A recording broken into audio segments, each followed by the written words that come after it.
You ready? Can you hear? You guys stay at the A-frame last time? We did. You like it out there? I love the A-frame. Look out on the pond there. So Brett, we were traveling yesterday in the car. You were bringing us back to the A-frame, and Brett says, "Daddy, wait a minute. This is the Gaither Pond on all the videos?" He had never put that together. I said, "Yeah, that's it." He said, "Well, I didn't realize that was the Gaither Pond." He said, "I've thrown rocks in that pond." So he was pretty excited about it. So he watched those things when he was growing up? Oh, he loved them. Oh, my goodness. He loved those videos, kid videos, you know. It's great. Does he like music? You know what? Well, he does. He likes all kinds of music. He really, you know what? He's a great little singer. Matter of fact, he sang the lead on one of our latest records, the little "Thank You Lord" song that we wrote. He sings the lead on that, and we sing the harmonies. And that was right before his voice changed. He had that little boy voice, and it was just beautiful, just perfect. Great pitch. He's got great style in his voice, but it changed, and it's lower than mine, as low as mine now, or lower than mine. He says, "Daddy, can't sing that song anymore." I said, "Why, buddy?" "Well, I'll just change the key." He said, "Oh, no. You got to write another one. If I'm going to sing another song, you got to write another one." That was a kid's song, Daddy. I need to sing a big boy song. So he's a great singer, but he did say this, Bill, and his mother might not want me to say this, but he said, "Daddy, you know, I know music's your mama's thing. I don't know if it's my thing or not, you know." And I said, "Well, you know what? That's fine. Let's find your thing, you know." But he said, "But give it time. Just relax. Your voice has changed. If you want to start singing anytime, just go for it. That's great." So, but he's got it. He's got it. What's that deal that I heard somewhere that if you keep using your boy voice, or your head tone voice, especially if you're a tenor, you can take that into manhood and in adult life and do some things with it. But the old theory is if you don't use it, you lose it. You lose it. Right. Is that true? I think it is. Absolutely think it is. You know. What did your vocal coaches in college tell you? Did they talk about that any? You know what? I had several different vocal coaches. I had one vocal coach that he said, "I think I can make you a baritone out of you." And I said, "Let's go for it, man. Let's do it. I'd like to try," you know, because I always wanted that man voice, you know, that big, huge voice. And I would come out of that session just hurting and bleeding, like, oh, with all that weight on my voice. And then I would just start singing in my head voice and in the tenor voice. And he finally figured out, you know what? Let's don't make this happen. This is naturally your head voice and the tenor stuff. It's just where it's at. Let's go for that. And you know what? I grew up singing in church. My daddy was a music minister for 33 years, a tiny little Baptist church there in Moselle, Mississippi. Probably never been there, have you? What's that close to? East of Butchie. East of Butchie and surrounded by Runnelstown and Ellisville and Hattiesburg and Laurel. That sounds like the towns around here, Dundee, Orestes. Absolutely. We got a hot coffee down there, you know. So. Good stuff. But, you know, we grew up singing in the church. Mama played the piano and organ. She has a beautiful, beautiful touch. Matter of fact, Mom and Dad were at the house a couple of days last week, and she got on the grand piano there and just started playing, and my goodness, it just reminded me, started playing old hymns and stuff, and I sat down by her and we started singing songs, and my dad's sitting over there in the big chair, and he's half asleep, and all of a sudden he wakes up and starts singing, and we started singing all kinds of... Was he a singer too? Great singer. He had kind of a lyric Irish kind of voice. And I think that's where I get a lot of my tones from. Your brothers were at Family Fest. That's right. Now, did they all sing? They all sing. Matter of fact, my oldest brother now kind of leads the song service there at the church, Greg. And my younger brother, Dennis, he's a pharmacist. He owns his own pharmacy, but a fabulous musician, one of the best readers I've ever known. Probably top 3, top 5 singers that I think of. I mean, incredible voice. So, you know, people make various comments about the vocal band and the group, but it's interesting. His comments were rather insightful about blend and about the chemistry and all this kind of. He was back there studying. And listen, look, they're straight shooters, Bill. Listen, if you don't want it straight, don't ask for it, because they just flat out, they're flat-footed. They just give it the way it is, and sometimes you don't want to hear it, but it's straight up, and you can just take it to the bank. I mean, they listen, they study. Oh, sorry. I had Who a is little it? call. Who Well, is it? that's nothing. That's YouTube. That's YouTube. I have all my son's stuff come through here just to make sure I'm checking everything. He's 15 years old, so I check him at all turns. You know, the interesting thing with your brothers, they all look like athletes too. I mean, They were. What they play? My older brother, both of them played through high school, didn't go on to college. What they play? My brother was a tight end. Incredible hands. He was a gifted receiver. And my younger brother, he played on the line, so he played center. Was he a better receiver than you were? You know what? He had really good hands. I mean, everything stuck to his hands. When the ball hit, it just stuck to. He was really good. He's really good. I could just run a little faster, you know.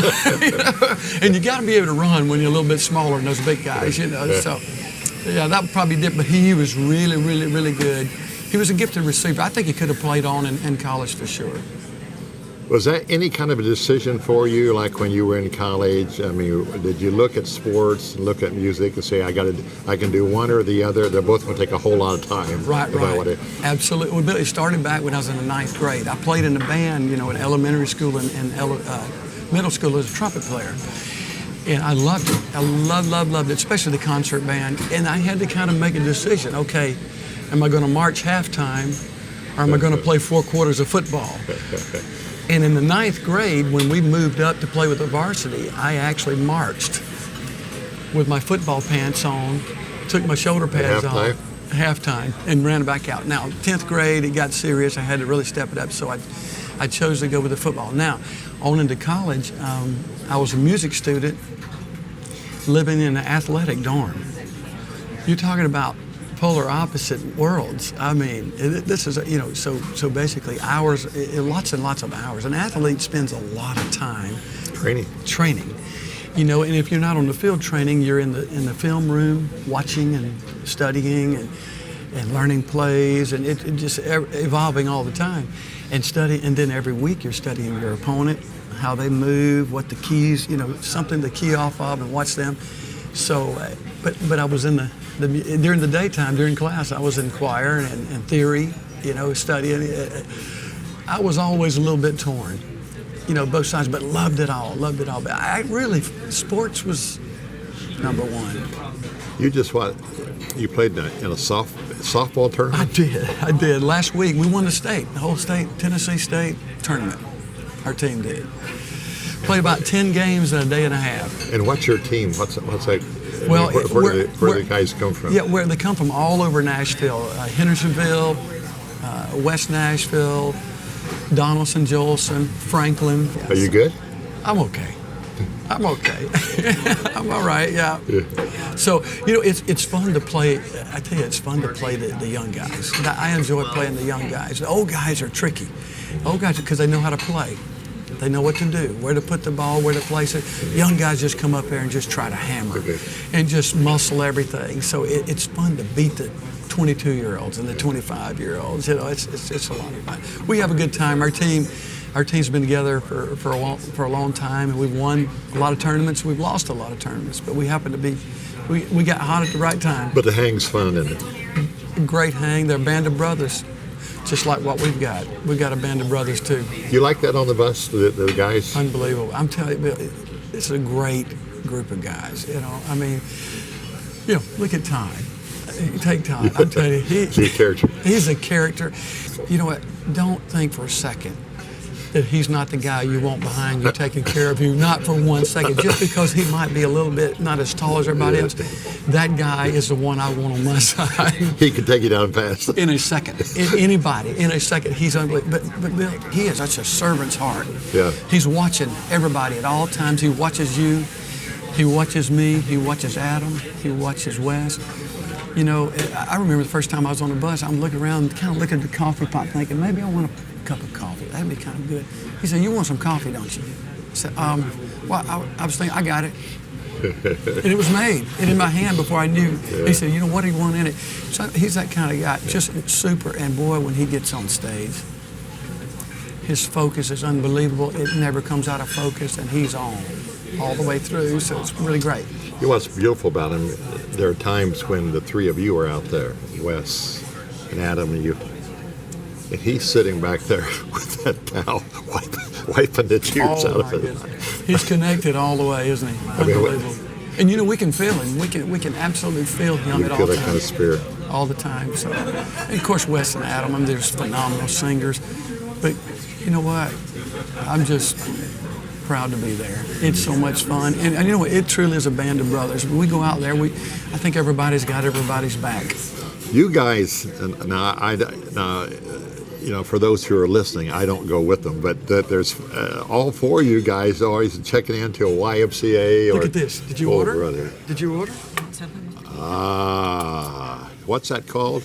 This is Bill's breakfast. What is it called, guys? Bill's Skillet. I'll split it with you. No. You know, that looks good. You're young, you need it, and besides, I'm going to work your fanny off in the studio today. So. He is. We're going to the studio. Thank you, ma'am. Thank y'all. Good. It's great. You know, I get a lot more credit than I deserve. My job is what I call quality control of this group. And boy, you look at the past members. Oh. I mean, you get one person that might be stronger in this area. Stronger than that. Yeah, I love sports, and you know, many times a team will trade somebody off, and you think, "Oh my lands, what are they going to do now?" Well, they do something different, and I think we've done a good job of that in the vocal band. They've all been good, and maybe you're always partial when you get a new group together. I don't know when I've had more fun with the group than I've had, because with you on one end and Todd on the other, it's going to be fun happening. Always. You know, for the first time on our stage, there's a little bit of dancing going on. Don't say that out loud. I mean, and the rehearsals just go on. One night, we were just going to go through a couple tunes on the bus on the way to Lancaster, That's right. I Pennsylvania. remember that.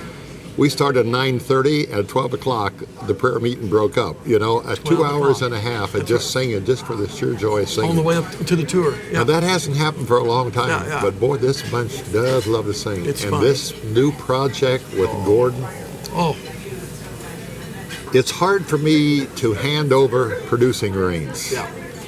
But Gordon came along about 2 or 3 years ago and said, "Bill, I played on a bunch of your records for the last 10 years. I'd like to play on one and have total control of how the tracks go down and the voices go down." I said, "Gordon, I've never given that up to anybody, or not for very long, you know." And I said, "Are you sure you want to do that?" And we've had some of the best producers in our business. Michael Sykes, just a wonderful producer. Absolutely. And of course, Guy was in on a lot of those early ones. I can remember Chris Christian doing some of our Really? first ones. You know, he had I done remember Amy that. Grant. So Absolutely. we've had great producers. But with this old man in the studio, it's always, "Oh, let's don't go too far there. Let's don't go too far here." But on this one, I basically said, "Okay, Gordon, are those genius moves he's coming up with?" Unbelievable. I'm telling you, it's just unbelievable. We were in the studio cutting the tracks, the first set of tracks, and we cut Chainbreaker. And I turned to you and I went, "Are you sure?"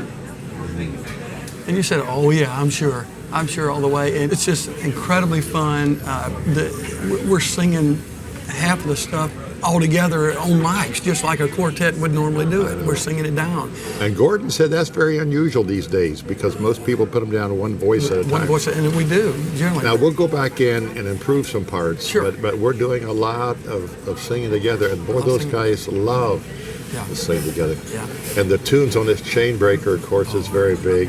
The Hallelujah Band, is that a hoot? It's incredible. Oh, it's going. I'm telling you, I cannot wait to stage these two songs. And all the guys are ready to go. We're ready to explode on them. So.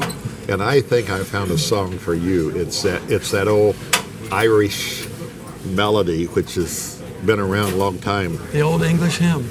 That Gloria put a new lyric to. Oh, unbelievable. You know, if the folks liked "I Then Shall Live," they will love this. Absolutely, and everybody loves I Then Shall Live. We were at a conference just this past week, and that was the closing song. Congregation singing I Then Shall Live every night, 5 nights in a row. That's a great statement. If we can live up to those things that we're singing, Oh boy, it won't be bad. great statement. Man, we were pretty late last night. What'd you do after? I wanted to get you in bed because you didn't go to sleep until what? You drove until what? 3:30 or 4? Well, we walked into the A-frame at 4 o'clock a.m. in the morning because we didn't want to stop. We wanted to come up so we get, and then we slept a little. Once we got sleeping, we slept in a little bit, but that's okay, no problem. Then we worked, we got a good bit done considering the time we had. But last night you took us by your house because I had to pick Brett up. Brett was with Gloria. He loves to go with Gloria. I mean, somehow he and Gloria are connected. He loves Miss Gloria.